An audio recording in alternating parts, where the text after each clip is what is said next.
maybe tomorrow. All right, is everybody here? Yeah, how do you declare yourself ownerless? Well, where does that come from? Well, it's not that you declared ownerless. That Bezin over there, as they explain, that Bezin automatically abolishes personal ownership from utensils whose malachas must be done on the Shabbos. Bezin has that koyach to do it. They can abolish private ownership throughout Hefker, Bezin, Hefker, and therefore the permit is in effect even where the owner does not know what his utensils must be ownerless in order for him to allow them to do the malachas on Shabbos. That's Hefker, Bezin, Hefker. It's a power that Bezin was given in order for people not to violate a halacha of Shabbos. So it does it communally? Yeah, it's automatic. Yeah. For the community. In other words, when the halacha permits it, it goes through this power of Bezdin. It's not like they get up and announce it, but that was inherently given, so to speak, to the Chazal. Okay. That's how it works. Hefker, Bezdin, Hefker. Okay. Let's get through the rest. Pretty easy. And practical. Can you make shalom on Erev Shabbos on a crock pot? That's what we're about to discuss. Of course. Mantanu, really? Not so simple. Mantanu l'tan rabbanan. Depends how done the meat's going to be. Oh, all different types of issues. Or maybe it's totally raw. Mantanu. That's a problem. No, it's not. Lo tamala isha kedera asasius v'termusin. A woman's not allowed to fill a pot with asosius or termusin. These are types of beans, or I thought that termusin were parsnips or turnips. But anyway, there are these types of beans that need a lot of cooking. They got to cook more than 24 hours. Sometimes people will put them up to cook before the Shabbos. They'll be ready to eat after Shabbos. And then put them in the oven Friday before dark. And if she did do this Isser and put them in before dark, this is another very important sprach in Hilchos Shabbos. They're Asr B'Ktei Shiyasu. B'Ktei Shiyasu means that even Motzei Shabbos, because it was forbidden what they did on Shabbos, there's a kenas, there's a penalty from the Chum. You have to wait after Shabbos, not right after Shabbos. You can use it, but rather you have to wait enough time that it would take to have been done after the Shabbos. Kiyotzabo similarly, Lo Yimali Nachtom Chav Shamayim. Baker shouldn't fill a barrel of water Erev Shabbos and put it in the oven before it gets dark on Erev Shabbos. And the reason why he does this is to have this hot water available to knead dough with right after Shabbos. Dim Asa Kain, and if he did it, Lamatza Shabbos Asur Shiyasu. You're not allowed to use it. Those waters are Asur after Shabbos for the amount of time it would take for them to be made ready after the Shabbos. Lema Beishamai Veloy Beis Hillel. Should we say that this only goes according to Beis Shammai, who holds a Shvisas Kalim, and not Beis Hillel? Says the Gemara, no. There's another issue here. Tema Beis Hillel. Even if you want to say that the Brisa goes like Beis Hillel, who they would also say that it's usher over here, right? Not because of the Shvisas Kalim issue, especially when they're not doing anything, right? It's passive. Because we're worried that maybe he's going to go and stir the coals on Shabbos, right? In order to go and speed up the cooking process. All right? There's no such concern in the case of ordinary pots of cooked food. We'll see. There they can simmer on the stove on Shabbos. There a person's not going to stir if it's already cooked. But over here, we're totally worried. Then why weren't they worried about the case of the incense that's burning under the clothing, or the sulfur that's burning on the fire under the silver to be able to sulfurate it? Why was there no issue of Shema Yechata B'Gechalim? Maybe they'll stoke the coals. It says, they're not going to stir it. The Machti Salaku Kutra. Then the smoke of the coals will go into the clothing or into the silver, the kashlu, and it's not going to be good. Okay, so if we're not worried, we're not worried. There's no problem. Unin shall pishna nami ligzar. But let the chachamim, the rabbanim, be worried that in the case of putting the bundles of flax into the oven to get clean, to get whitened before Shabbos, whenever we're dealing with an oven and the coals, we should be worried shemi achate. Says the Gemara Hasam Kivan the Kasha Luzika like Megalile. Right? Since over there, when you open up the oven, there'll be a draft of wind, and that's going to ruin the flax. Again, you don't have that gezerah of shemi achate. We're not worried that'll open it to stoke the coals. All right, ruins the flax. It's semerly or ligzar, but what about the issue of putting the wool into the vat? We should be worried that maybe if it's gonna that he'll mess up the boiling vat on Shabbos and cause it to go and do milaben or tzvia or dying. Amar Shmuel b'yarakura. Here we're dealing with a vat that's removed from the fire.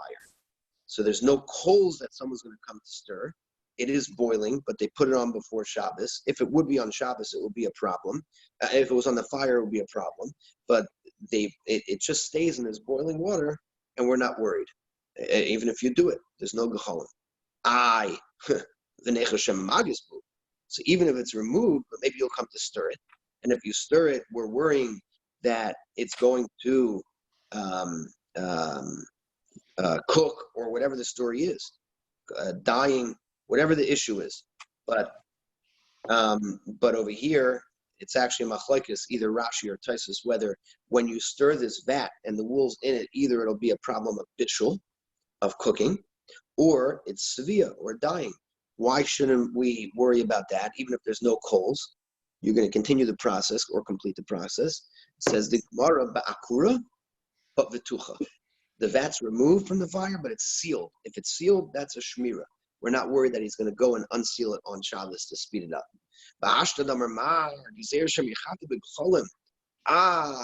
Here we come to some very practical stuff. If you're telling me that Beis Hillel would even aser putting a pot in the oven on Shabbos or on a fire,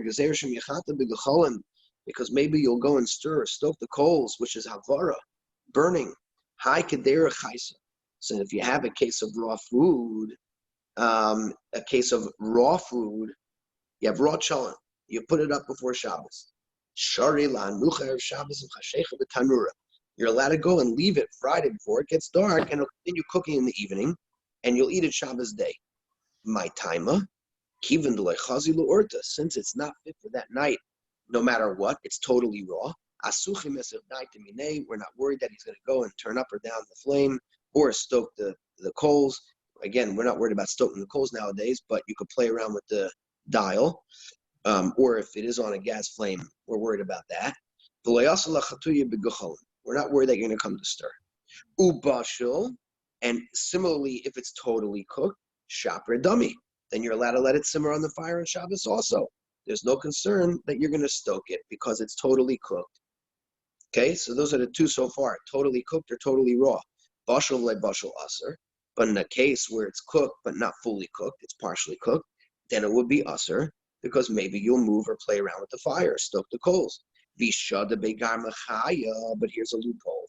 If somebody sees it's Erev Shabbos and the food is only minimally cooked, not fully cooked, and therefore there's a chashash, maybe you'll come to do things to be able to eat it on Friday night, throw in a piece of raw meat, or throw in a piece of raw meat before Shabbos, shaper dummy, then it's okay to leave the pot on the fire because, again, salmonella, we're not worried that a person's going to go and deal with it. It's dangerous to eat it like that. Says the Gemara, Hashadam Mar. Just finish up. Now that we just said about leaving the flax in the oven, again, over there, just like by the food, there is no issue in certain cases. So we said also by leaving the flax in the oven, it's not a problem because if you open it up, the draft will hurt it. You can leave it in because they're not going to uncover it.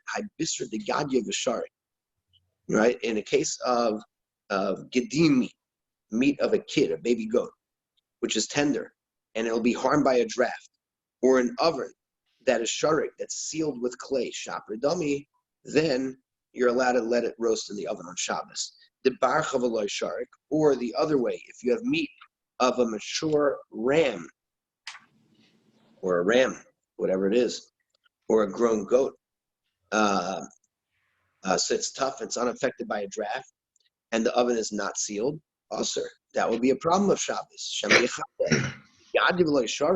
But if you have a case of this baby goat and an oven that's not sealed, right? So you have one, the wind will be an issue, but it's not sealed, or the barcha visharik, or you have a case of the ram meat, but the oven is sealed. Ravashi shari, Rabbi Yirmiyah of the Aser.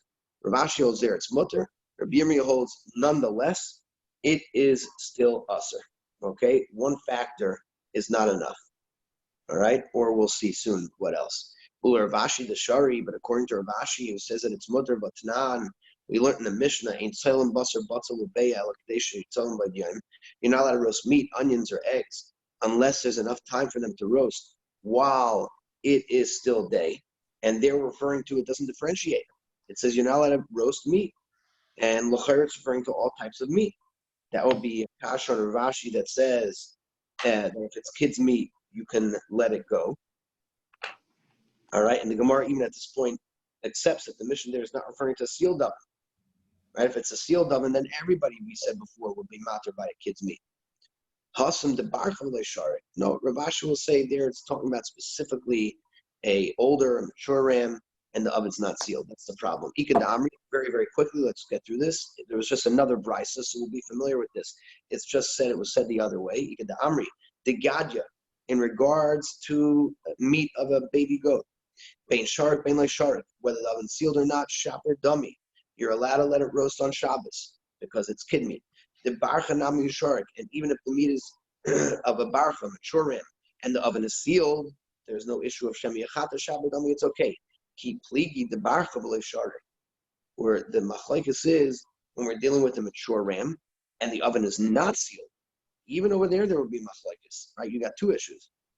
The Ravashi shari. Ravashi says it's mutter to allow it to continue roasting on Shabbos. He holds the fact that the oven is covered, even if it's not sealed. So the coals are not exposed. We're not worried about shemi yachata. Maybe you'll stalk him. Rabbi Yirmiyah Medifti aser. Rabbi Yirmiyah Medifti says that it would still be aser in this case. We're still worried if it's not sealed. Ulu Ravashi the shari. So according to this version, according to Rashi, who says that roasting any meat on the oven would be mutter, that's what he's coming out saying in this scenario. But there, the Mishnah says that you're not allowed to roast meat, all types of meat. No, that's referring to roasting meat over open coals rather than a closed oven. Okay, if that's the case, we're worried about shemi yachata. Amaravina haikrafaya.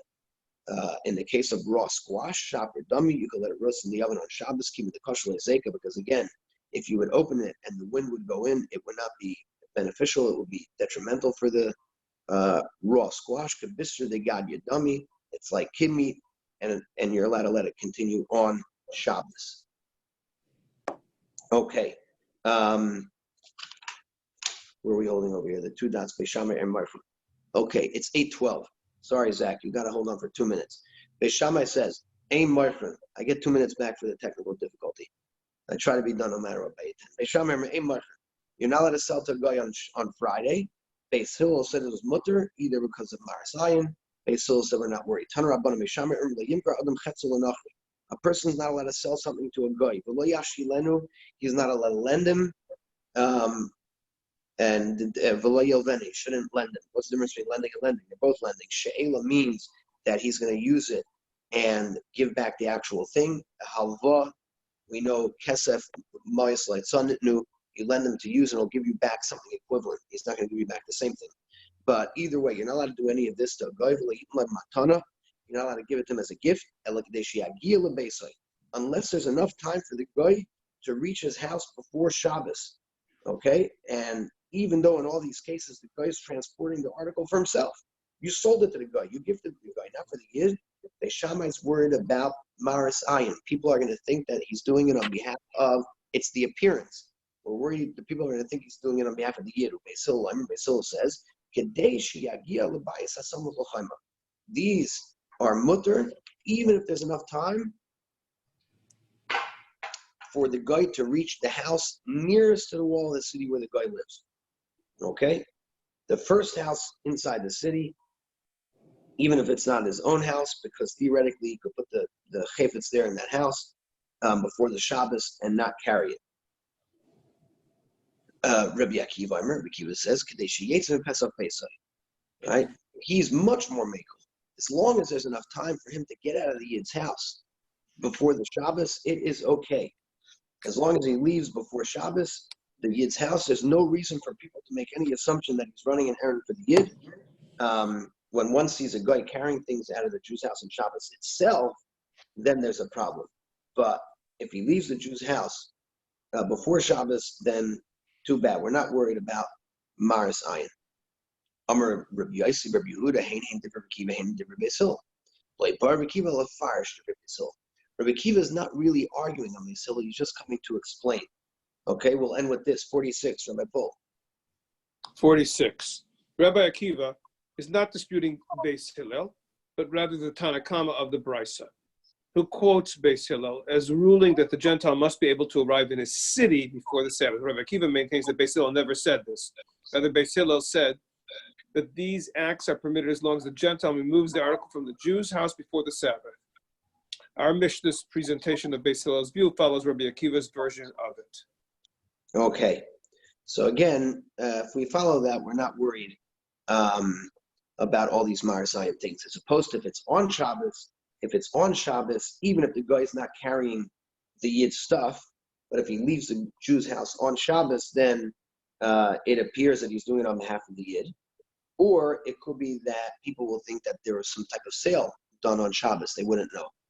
Okay, we'll end over here. This is a little apropos as we get close to Rosh Chodesh Nisan, dealing with the chametz of a guy. That's what we will do tomorrow. Yes, Shekach. Okay, Baratia, everybody have a